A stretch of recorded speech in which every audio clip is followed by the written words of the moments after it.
Hi, and welcome to TV My Husband Hates. I'm Kat Sims. And I'm Reagan Kempton. And we are reality TV addicts? Addicts, aficionados? Ooh, I like that. Experts. Experts. Basically, we know our shit when it comes to reality TV. 100%.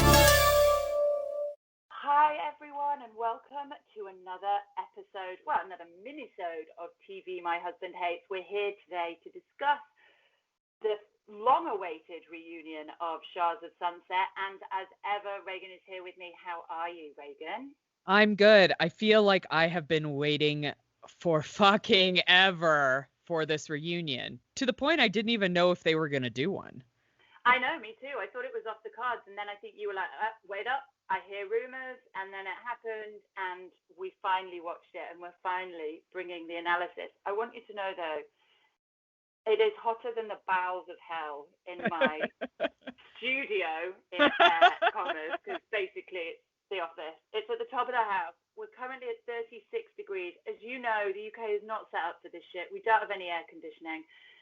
After this, I'm going to go and sit in like a bath of frozen peas in front of the freezer and shove an ice lolly up my arse. I'm so fucking hot. Oh, that blows. Everything is wet. My boobs are slimy. Ew, boob sweat is the worst part about it being hot.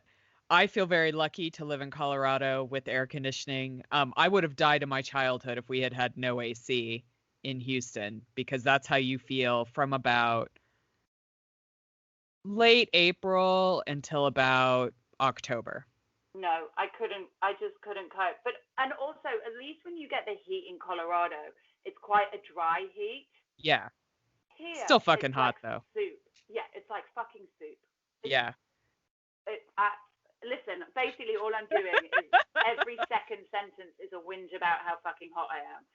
So I'll try and keep a lid on it. I know nobody wants to hear it. You know, it plays into the weather corner feature of our podcast. True. What we're known and loved for.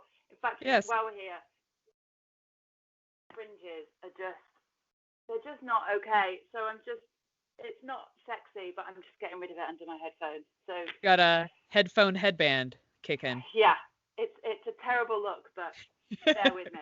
But one we all had throughout the 80s and 90s. That's it. That's my look right now, with like puce face because I'm so hot. Puce. Shall I start banging around how fucking hot it is, and should we do Shahs of Sunset? Yes, let's get into it. I'll have to say, part of me kind of had forgotten every little thing that happened in here. Obviously, I remembered like the big thing of the season, which was the whole Reza, MJ, Ali, Adam debacle. But yeah, I kind of had forgotten the other little things, so I appreciated that the reunion touched on those a bit. Yeah, well, let's start off with Gigi, because she's kind of a bit part in this reunion to a certain extent, mostly because she's too fucking stoned to be involved. Yeah. But she, at this point, has a 7-week-old baby. And as we know, and we've talked about a gazillion times, you know, that newborn phase is quite a stretch. But I don't know whether it's the pot or whether she it's probably the pot. She seems all right. Yeah, no, she seems all right. She explained that she named her baby after the actor Elijah Wood because she had a crush on him, which was shocking to me. A crush on? Is there anybody else that has it? I mean, no.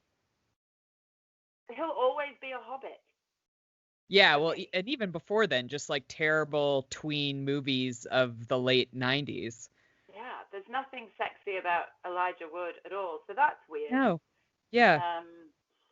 And I think Andy found it weird as well. Like, he didn't see that coming. That was kind of out of left field. No, like I almost expected like a religious connotation because of, religious historicism with the name Elijah. But no, it was Elijah Wood, which kind of grossed me out a little bit, to be honest with you. Yeah, it did me too. And I have to say, Gigi's whole demeanor throughout this reunion to me just smacked of mean girl bitchiness, and maybe that's where her like newborn struggles coming through. Right. It's just channeling as bitch. But she was a bitch. She was a super bitch. Like, for someone that stoned, she was super bitchy. She had a lot of rage for somebody who was really fucking stoned. Yeah, can you just chill out and eat some Cheetos? Like, come the fuck on. I was with you. I really didn't like her at all, and I've always appreciated like her quick wit, even though I wouldn't trust her as far as I could throw it. But but there was nothing in this reunion that I warmed to or liked, and especially the way that she has been treating Nima, like cutting him out of content that she's posting, saying that he doesn't belong on the show, it's not his show, and he's like as much of a cast member as anybody else. God, yes. Like, no, she was being absolutely ridiculous. And I don't know if it stems from, like, embarrassment over, like, her throwing herself at him and kind of being turned down, like, when they went away and, she wanted to get some in the hot tub and he didn't play ball. I don't know if, like, it's as easy, as an explanation as that. But she was just coming for him in all fucking sorts of ways. Yeah, she was, and I think that's exactly it. I think that really plays into it when he turned her down. The fact that he turned her down, not because he didn't want to sleep with her, but because out of respect, because she was just too drunk, and if it was going to happen, he wanted it to happen when she wasn't smash up. That doesn't occur to her at all. No. I don't think a lot occurs to Gigi at the moment. Do you know what I mean? Yeah, no. I mean, I think you're absolutely right. I think she's pushing the dark times of newborn life into smoking a lot of weed and being a bitch. Yeah, and in fact, the one question Andy asked Gigi that I was really pleased that he asked was one that we talked a lot about when this episode aired about Gigi's issues after losing her first baby. Andy asked, Reza, how is it that you showed so much sympathy for what Gigi went through, but you showed no sympathy for what MJ experienced giving birth when she almost died? And Reza just kind of brushes it off and says, well, we were in a different place. But I think it's a really valid point. Hell yes. Like, it's an incredibly valid point. How you're going to throw away 30 years of a friendship and not be there for somebody in, like, their most dire need. And you know about it. Like, he didn't know about the stuff going on with Gigi until after the fact, and he lost it. Like, that was such an emotive scene. But the whole time I was watching it, I was like, what the fuck, dude? Like, Tommy's texting you real time when all this shit is going down with MJ, and you can't even go there and be there for Tommy. Like, even if you can't be in the room with MJ, you could be there to support him because he's fucking losing his mind. Yeah, and in fact, that was something that became clear to me as I watched the reunion, that MJ was like, nobody was there for Tommy either. And I think we saw it in the season, I think Tommy was really suffered a trauma with that whole thing. And I don't think anybody's really accepted or acknowledged or understood that. No.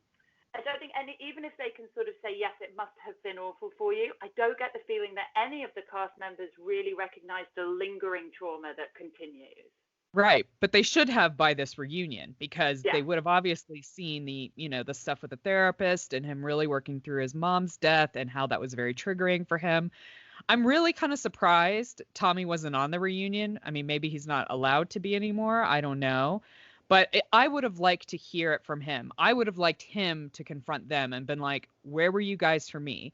We would have been there for Paulina. We would have been there for Adam if anything had happened to Reza. Like, we're a family and you guys were not there.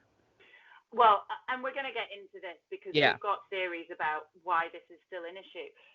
But just finishing up on Gigi, I'm kind of linking into a bit of Destiny. I feel like Gigi has been really instrumental this season in kind of creating this Mean Girls pack, this clique, which you say, well, clique, which is Reza, Gigi, Destiny, not really Mike. Mike's kind of balancing the boundaries a bit, but I think Gigi and Destiny have been not just instrumental in creating this clique, but also in really not allowing Reza the space or the energy to even consider working it out with MJ. I think if they were real friends, they would have tried harder and done more. And I think actually Gigi in particular just really liked it that way.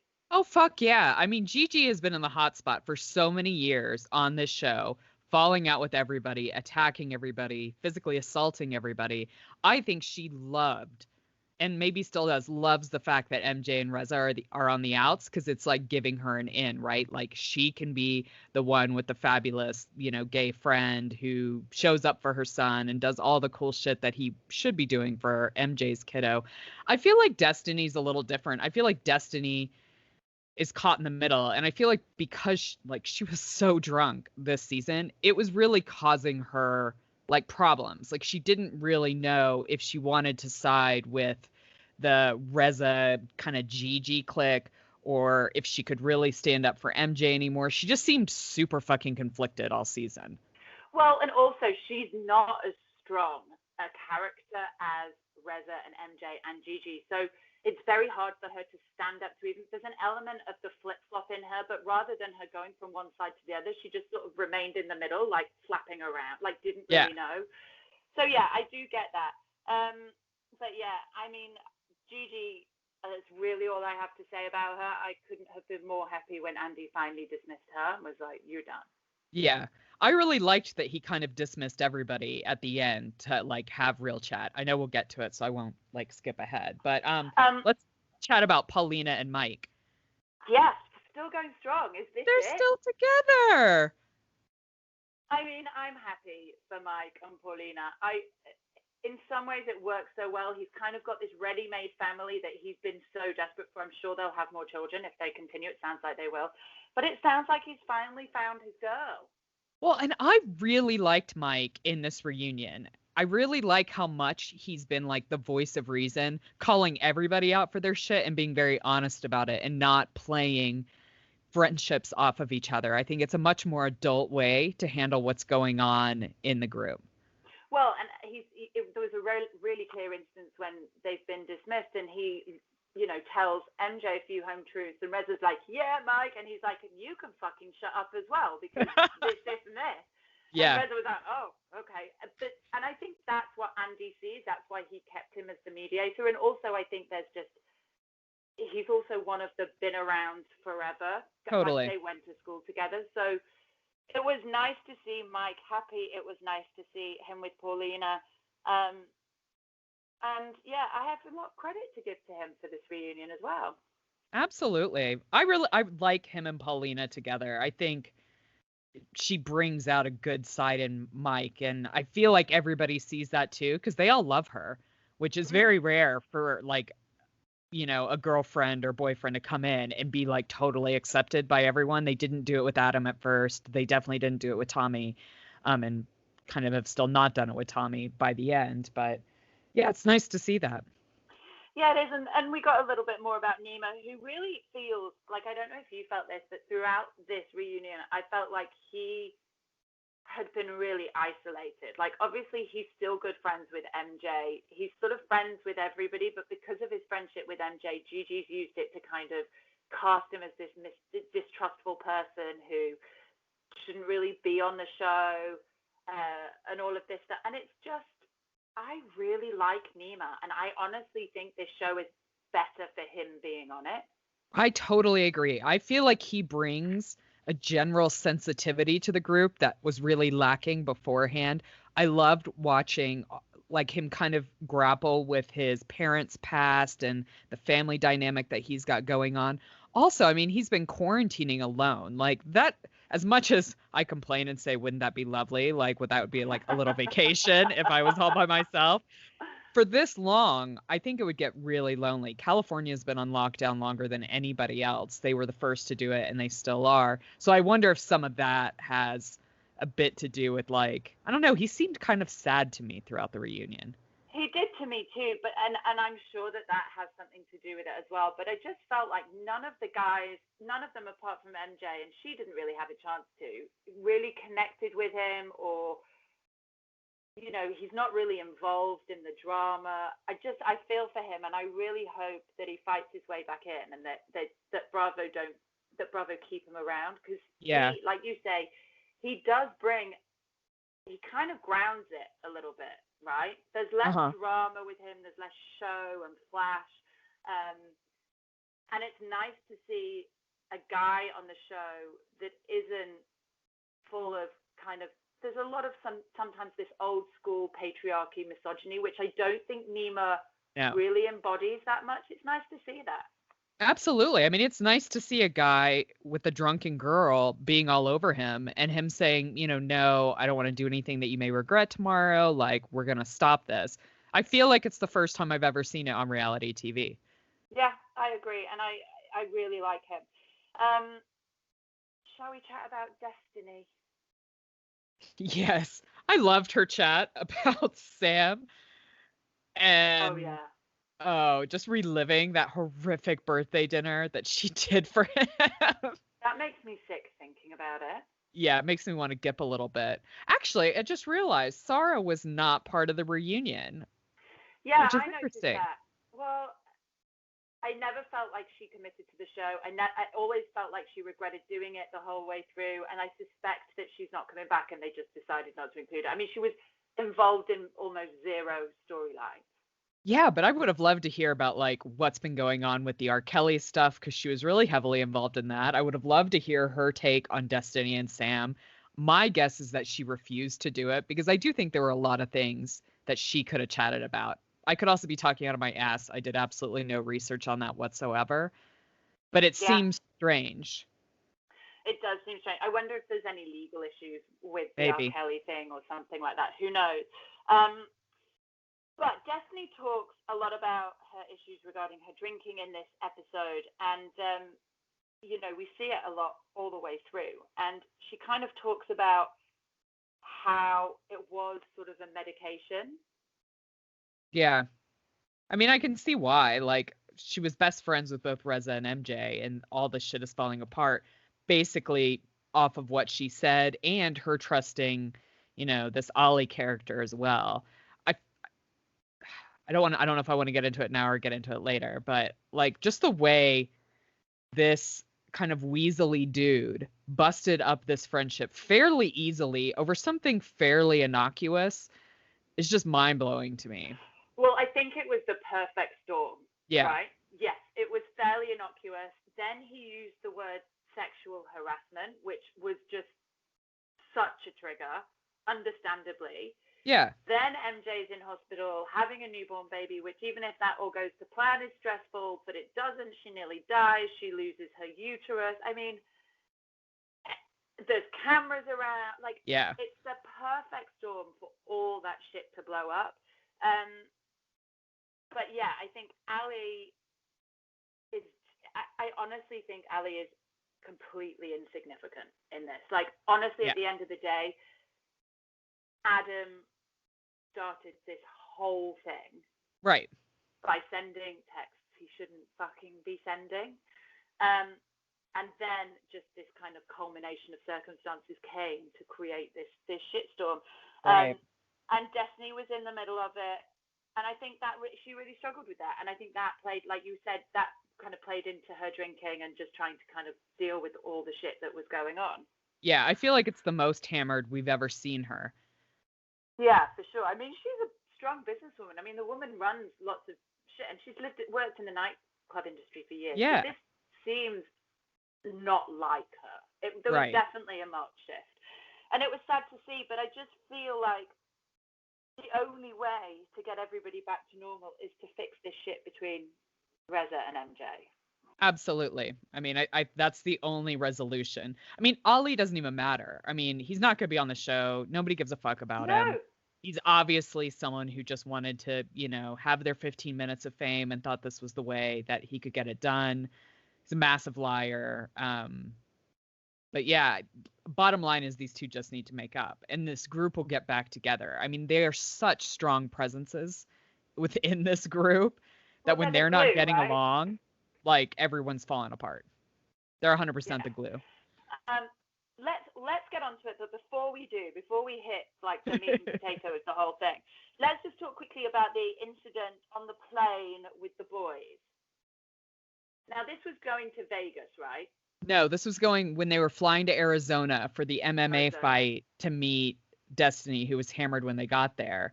And apparently the story is some other guy wanted one of their seats, which doesn't happen because you're assigned seats on a plane. But anyways, whosever seat it was said, no, this is my seat. and the flight attendant just jumped on them, according to the guys on the show. And I thought it was really interesting when they were all speaking up about, like, you know, since 9/11, which was a long time ago, we face this all the time. You know, I think Destiny spoke up and said she's always tested for bomb residue on her hands every single time she gets on the plane. And like 100% of the time they're searched. And I found that not shocking, but just really fucking sad. And I hear you, again, not shocking, but just this, you nailed it, just this sadness that this continues to happen. And also sadness that it's taken me so long to kind of understand it. And you know, we've talked about this on other minisodes and other podcasts about how we, you know, recognize that we weren't doing and we didn't know, and we were turning a blind eye to all of this stuff beforehand. Right. And the sadness that we feel about it is probably infinitesimal compared to the constant fucking sadness and rage that they feel about it. But it was interesting. Humiliation. I mean, I also think humiliation, like, when you know you're a good person. I mean, even when you're, I mean, they're fairly public figures. Yeah. And still being treated this way by people on the plane and at security and all of that. And that was a little bit shocking to me. Because it probably doesn't end there, right? It's not just planes. There's almost certainly racial microaggressions in restaurants, on public you know, not that any of them take public transport, but do you know what I mean? Yeah. But I feel like if it's happening to them in this way, then it's happening to regular people on a much grander scale almost, right? Like, celebrity probably dulls it a little bit, but it's still fairly major to be kicked off a plane. Yeah, it is. And for legitimately no real reason at all. Like, if this had been, you know, if this is just an argument over seats, that's not something that gets you kicked off a plane.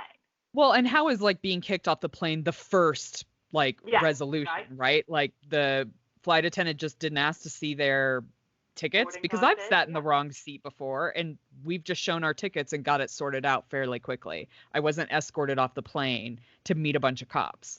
No, and I think you're right.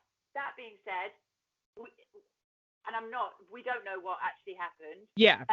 But what we do know is that there was no real reason for them to be escorted off the plane, because they did not pose a threat.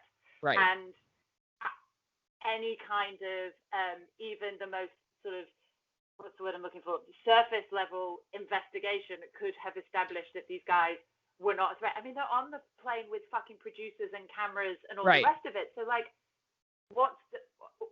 it has to come down to something to do with race, and that's not okay. Well, absolutely. And I believe they said that the producer they were with was black.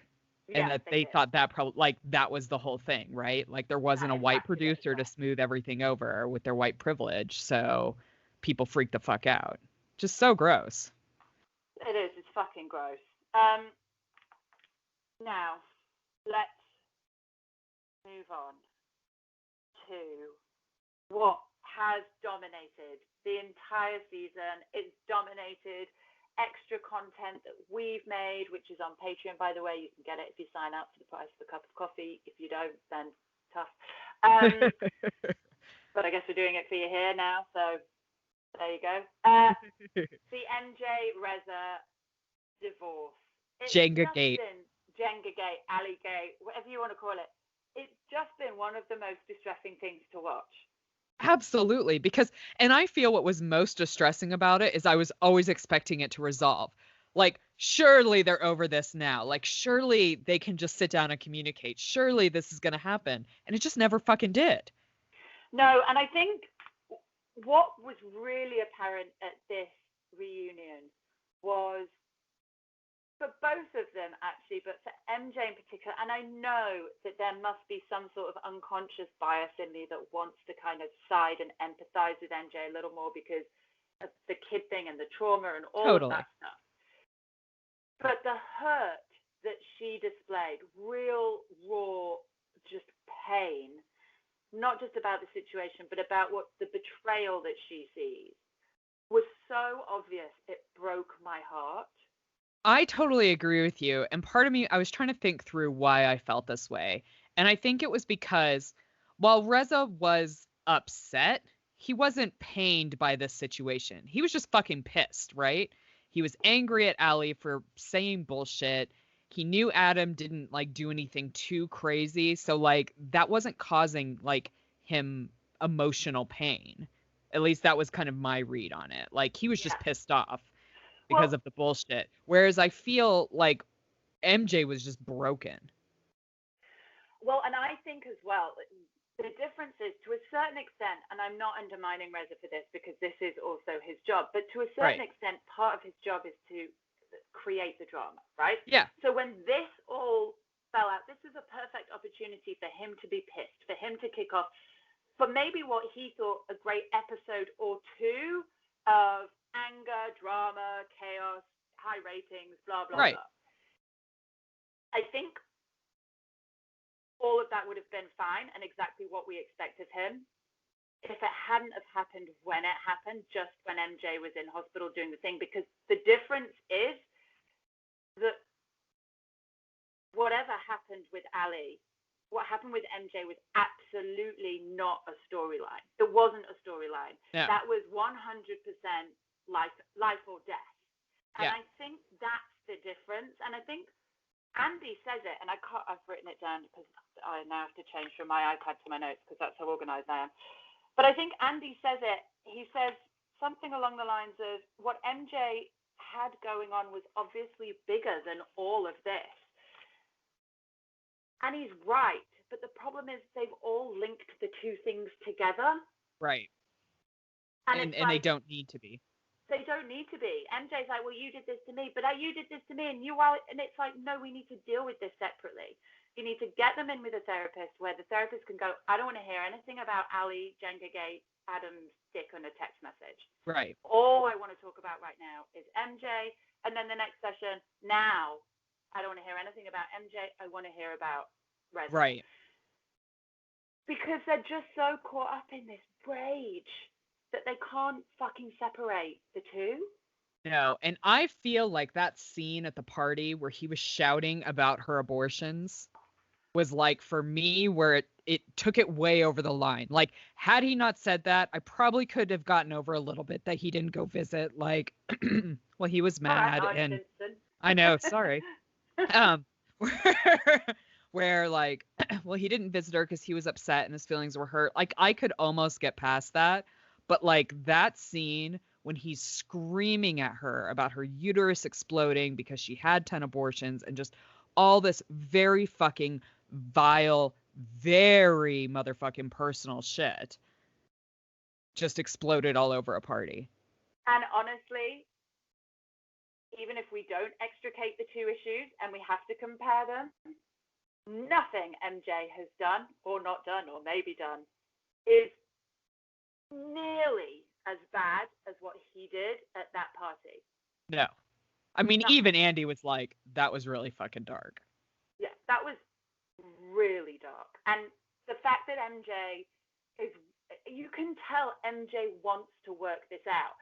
And I truly think that MJ will own her shit fully. But she needs him to come first because she needs him to recognize that the two things are different. And I respect that, and I can understand that. And I think right now, we talked about this a little bit in production, I think in his kind of initial attempt to kind of create drama and a great storyline, he backed himself into this corner. Totally. That he then couldn't really get himself out of. Well, because there were like other people in that corner, right? Like there's Adam and Gigi and Destiny and like Reza, like it almost got away from him, and I was like, fuck, like how can I not let these people down but also be true to how I feel and make things right with this friend, and like, fuck, I'm just fucked, I don't know what to do. And also I'm still, Reza's like, I'm still pissed about what I think MJ's done. Right. It was a lot, and I don't hate either of them, although for the things that he said at that pool party, I pretty could. gross. Yeah. But I hope that I think maybe it's just a case of time, because I know it's a cliche, but time is a great healer, and eventually you just get to a point where you can't hold on to the rage for that much longer. But there were some, moments of hope, right? Yes, I mean, I will. Adam's acknowledgement was one. Yeah, I mean, he took full responsibility for sending stupid texts and porn on people's phones, essentially. And more than that, he said none of this. He actually said none of this would have happened if I Yeah. hadn't done that. Right. That's And huge. I mean, I was waiting for that all season. I'm glad he did it at the reunion. Like I said earlier, I really liked how Andy took everybody else off the reunion and really just focused on Reza and MJ, with Mike there as kind of being a mediator, because I think that had to happen. I think they've been so surrounded by other people fucking egging them on that they've actually, other than like at the bar for like a brief second when Reza apologized, they've not been alone and just sat down together to kind of hash this out. And I think they really needed that. And when they did that montage of like their friendship, I was in fucking tears. Me too. I was crying like a baby. But also, I think the one thing that came out of that discussion when he got rid of everybody else, Andy asked a really pertinent question. And it would be good to have a chat, because I think this is something we haven't chatted about, because it is new information. But Andy said, Reza, what was MJ's motive? What was her motivation for starting this rumor? Because you were tight, you were best friends. She says that she's never given you a reason not to trust her. So what was it? And a few things came up. It was weird. Reza said something about the season 2 finale and how he outed her bank robbery. I didn't even remember that. I'd forgotten all about that. And then another one that came up was about contracts and how, what I got from it, and tell me if I'm wrong, was that MJ had been holding out on signing a contract for a better deal or a pay rise or something, hence why she wasn't in the first few episodes. Right. And maybe felt that because Reza did sign his contract, that he'd kind of sold her out or sold out in some way. Yeah. How much do we buy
Please subscribe, rate and review TV My Husband Hates wherever you listen to your podcasts. You can also follow us on Facebook and Instagram at TV My Husband Hates and join the Facebook group to keep the conversation going when the podcast ends. If Twitter's your thing, you'll find us at TV Husbands Hate.